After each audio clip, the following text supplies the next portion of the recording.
Hello everyone, welcome to our quick video overview of the anatomy of the wrist and hand. We're going to be looking at the structure and function of the radiocarpal and the midcarpal joints, and we're also going to look at the joints that make up the fingers. It would be a great idea if you have the little lecture notes and the PowerPoint ready. You may also want to have your trail guide handy, maybe your kinesiology notes or your kinesiology book, so that you can kind of pull together the information all at once and review it. The goal is then, of course, to be really ready for when we start talking about the pathologies of the wrist and hand, and you have to start developing exercise activities.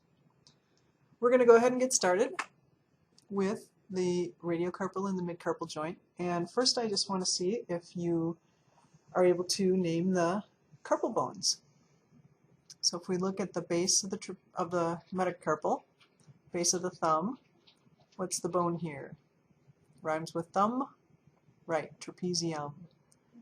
Next to that we have the trapezoid. Then we have the really big bone here in the middle of the wrist, and that serves as our midpoint, or our place where the axes for ulnar and radial deviation and flexion and extension go through. Yep, that's the capitate.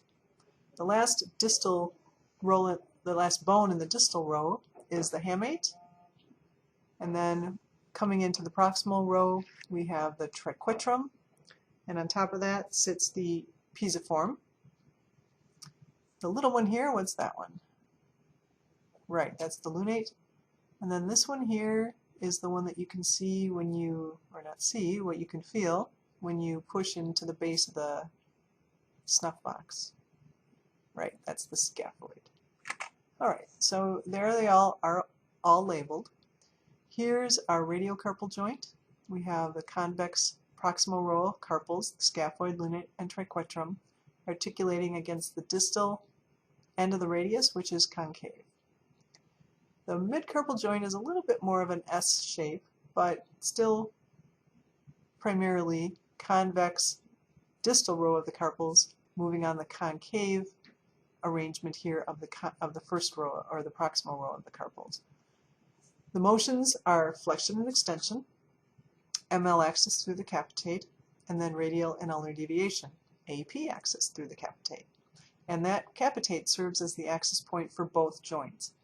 So since we have the same motions, same arthrokinematics, same axis, we just treat these joints as if they're kind of united, which they are.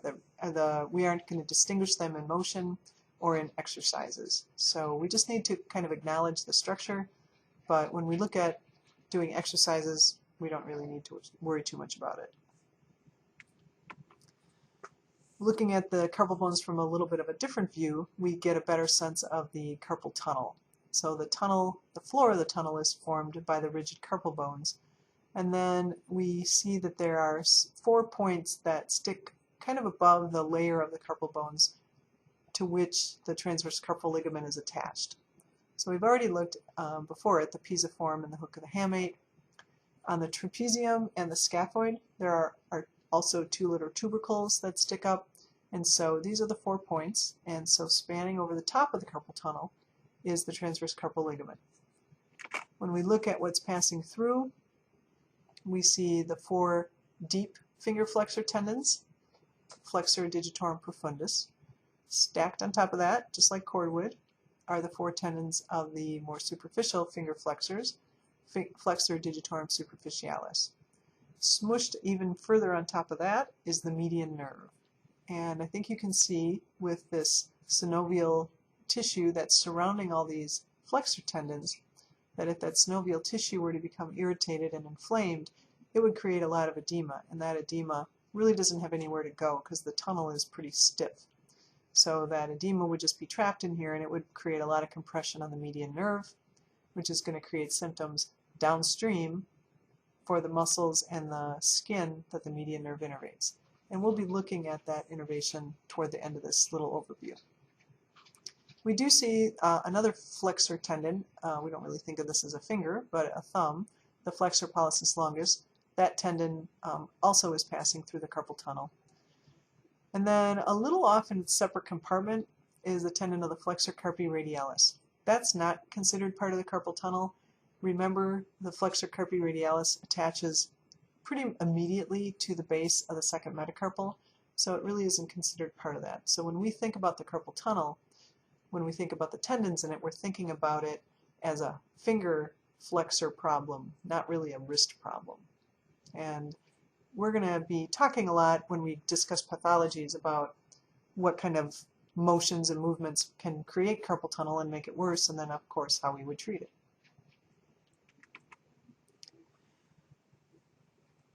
Well, the carpal bones serve as the first or part of the arch system in the hand, so they serve as the proximal transverse arch. That arch is very rigid, and it gives us a nice solid basis so that the fingers, which are flexible, can have a solid basis to move on so that they can manipulate objects. Our distal transverse arch at the heads of the metacarpals is very mobile, so it allows for a lot of flexibility and a lot of maneuverability of the fingers to be able to hold and manipulate objects. The longitudinal arch starts actually at the lunate, really even back at the radius, then the lunate, then the capitate, then the third digit metacarpal all the way through the third digit. So that serves as our very stable central pillar around which the fingers on the ulnar and the radial side of the hand come in toward the center. And so we see this arch system giving us a stable base and a stable center, but then also a lot of flexibility so that we can hold objects and pull them in and manipulate them. When we look at the CMC joints, we get a sense of this mobility and stability trade-off. So here's our central pillar, the third metacarpal, and when we look at the CMC joint, it is very stable. There's very little movement going on, and really the same for the second metacarpal. Of course, we know how very mobile the first CMC joint is, and we'll talk about that in detail in just a minute. The fourth and fifth metacarpal joint, CMC joints, carpometacarpal joints, are also very mobile, though there is just basically gliding and sliding types of motions occurring. So if we look more at this more accurate anatomical picture, we can see that the second and third metacarpals articulating with the trapezoid and the capitate, very solid. Articulating with the hamate are the fourth and fifth. They're going to be pretty mobile. So here is that first CMC joint, carpometacarpal. And I just want you to recall this is a saddle joint, so we'll be looking at the motions. First though, just look at the orientation of the whole digit of the thumb in relationship to the other fingers. So if you look carefully on this palmar view, you can see the palmar surface, the full palmar surface of the second metacarpal. However, when you look at the thumb, you don't see the palmar surface. You see it labeled here, but what you see is the full radial surface. So what that tells us is the thumb is actually rotated 90 degrees in toward the palm compared to or in relationship to the orientation of the rest of the fingers. Similarly, when we look at the lateral view, we can see the full dorsal surface of the thumb, but yet we see the full radial surface of the second metacarpal. So we see again that rotation. So what that means is that the motions of flexion, extension, and abduction are not in the traditional planes as most joints in the rest of the body. So since the thumb is rotated 90 degrees, flexion and extension actually occurs in the frontal plane. So if you put your hand down in anatomical position, you flex and extend, you're going to wipe your thumb across the palm of your hand, back and forth like windshield wipers. So that's the frontal plane. All motions in the frontal plane occur around an AP axis. So here's our red AP axis. And what does it mean if that AP axis is going through the trapezium? Right, it means that the trapezium is the convex member of the joint.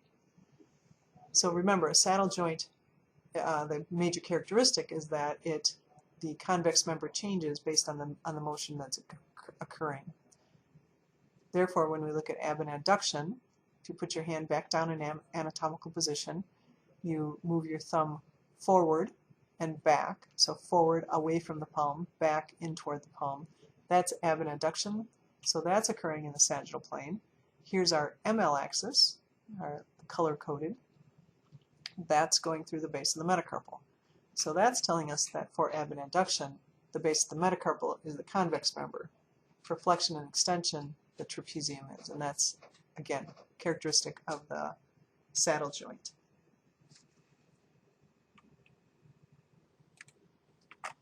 We're going to move into the fingers, and I want to go and review with you the extensor mechanism. This is always confusing, I think, and it's a lot of detail. So we're just going to start. Remember, the extensor mechanism is an infrastructure that on the fingers that allows the PIP and the DIP joints to have full extension. And that infrastructure, or that connective tissue structure, is kind of based here over the MCP joint with what we call the extensor hood. So this connective tissue is draped over the MCP joint, and then it has some bands that extend just on the dorsum of the digits of the phalanges. So dorsal to the PIP, dorsal to the, and then dorsal to the DIP. So I think you can picture, if you just pulled back on this piece of connective tissue here, this hood, it would create tension in these bands which would extend the finger. So of course we don't do it that way. We actually have muscles inserting there to create that force. The first one we might think of to create finger extension would be an extensor tendon. So we have extensor digitorum communis, and that is coming in to insert into the extensor hood and also into the bands. But we don't, when we do finger extension, we don't want hyperextension of the MCP joint. Remember, the MCP is very mobile. It can do extension, flexion, ab, and adduction. And if we're trying to extend the IP joints, we don't want the MCP joint getting pulled all over the place. If only the extensor digitorum tendon was activated, it would hyperextend the MCP joint. That would create our old friend, passive insufficiency for the finger flexors, and that would kind of keep the finger in this curved position like you see here, and that's not what we would want. So we have to balance out at the MCP joint the extensor tendency, and so we need a muscle on the flexor side. Well, that muscle is the lumbricals. So the extensor digitorum tendon is balanced at the MCP joint by the lumbrical. We also, of course, can have ab and adduction occurring at the MCP joint, and we don't want that to happen either. So we're going to have to balance that out. So remember the pad and dab muscles? See if you can remember what pad and dab stand for. Pad is palmar interosseous, because palmar muscles do adduction. Dab is dorsal interosseous muscles, and we say dab because they do abduction. So then on either side of a metacarpal, whatever metacarpal we're talking about, we would have a dorsal and a palmar interosseous muscle, and that would prevent ab and adduction. All of these muscles insert into this extensor hood, so they all create extensor force at the IP joints. So let's look here. This is a little busier, but it's a little more accurate. We see here the metacarpal, and here's our dorsal hood, and then we see the forces being applied on the dorsal hood by the lumbricals and the two interosseous muscles, and then here's our extensor digitorum communis. So we're all pulling on that. It's extending the force up through the bands on the dorsum of the phalanges, and then ultimately we're going to get finger extension with nice, stable MCP position. Neither flexion nor extension nor ab or adduction. So you may need to go and review that a little bit more with, again, looking at reviewing what the intrinsic muscles of the hands are, what actions they do, and then how they work together to create finger extension. I want to look a little bit more holistically now at just what the hand does, the function of the hand. So we basically do two things. We either want to manipulate objects to do fine motor activities, or we want to hold them tight and grip them to be able to do really powerful activities and forceful activities. So we have precision grip and power grip. We're going to talk about precision grip first. And so if we look at D, E, and F, these are all examples of precision grip, just holding an object of a different size. And the main characteristic is that the thumb sticks out away from the palm of the hand in an abducted position and serves as a stable pretty immovable platform against which the fingers manipulate different objects. So here in B you see the person holding an egg. And you can really see how the thumb is abducted away from the palm. Similarly, in H and I, we have a precision grip. This is called a tip-to-tip. I is a pad-to-pad grip. I don't care that you know those specific names, but any precision grip, the thumb is abducted away from the palm. In contrast, with a power grip, the thumb is trying to adduct, and it's adducting forcefully in order to hold whatever object it's got in its hand very stably. So obviously when you're going to swing this hammer and hit a nail, you don't want the hammer flying out of your hand, so you're going to squeeze really hard to hang on to it. Same with this baseball. You're going to get a good grip on the baseball so that you can pitch it or throw it. Now if this baseball was a Nerf ball, when you squeezed, your thumb would adduct toward the palm. So I agree the thumb is abducted here, but it's trying to adduct, and that's what's different about the precision grip. The thumb here is abducted, and it's not trying to adduct, it's trying to stay where it is. G is called a key grip, and this is another example of a power grip where the thumb is adducting and flexing in relationship to the other fingers. J is a hook grip, and it doesn't really apply, so I just wanted to let you know so you weren't confused. So to summarize, you just need to know the difference between a precision and a power grip. Precision, the thumb is abducted, ABD, serves as a stable platform. During a power grip, the thumb is trying to adduct forcefully and generally flex to be able to hold an object. We're going to finish up, as I promised earlier, in looking at the sensory innervation and a little bit at the motor innervation of the hand. We'll start with the ulnar nerve. You might remember in kinesiology, you put a glove on and you drew in with different color magic markers the sensory innervation. So I would recommend that as a good learning activity to do again. The ulnar nerve pretty much innervates the ulnar side of the hand. The border that we draw is generally about midline through the fourth digit and then down through that fourth metacarpal to the base of the palm. Essentially the same on the dorsum of the hand. So the entire ulnar side is basically innervated by the ulnar nerve. When we look at the muscles, we see the deep intrinsics, or the palmar and dorsal interossei, are innervated by the ulnar nerve, as well as a couple of the lumbricals on the ulnar side as well. Median nerve. So here's a good illustration of the median nerve coming through the carpal tunnel. There's our transverse carpal ligament. You see in teal here the synovial sheaths that are surrounding the finger flexor tendons. And I think it's very easy to imagine if the sheaths here became irritated and swollen, how much they would balloon up and smush this median nerve against this connective tissue here. So compressing the median nerve would then create sensory changes along the course of the nerve, as well as affect the muscles that it innervates. So the sensory area is cutting right down again through the fourth digit in metacarpal. So if we go back and look at the ulnar nerve, there's the border, and then the median nerve pretty much takes over the rest of the palm. And then the other area is when we look at the dorsal side, the tips of digits 1, 2, and 3. And oftentimes people will kind of rub their fingers together and complain of numbness in the tips of the fingers when they do have carpal tunnel problems. When we look at the muscles innervated, we see the thenar muscles, the flexor pollicis brevis and abductor pollicis brevis are innervated by the median nerve. So people complain a lot of clumsiness with the thumb, inability to have a strong grip when they do have carpal tunnel problems. And then the other two lumbricals, the two that go to the second and third digits, are also innervated by the median nerve. So of course, lastly, we have the radial nerve. Whenever we think about the radial nerve in the upper extremity, whether it's for muscles or skin, we're going to think about the dorsal side of the extremity, or the extensor side. And all I'm holding you responsible for memorizing is the innervation to the hand. So just this dorsal part of the hand, again, we kind of have the border between the radial and the ulnar nerve at this fourth digit. So the third, second, and first digits, except for the tips, which was median nerve, and then a little bit of the lateral aspect of the thumb.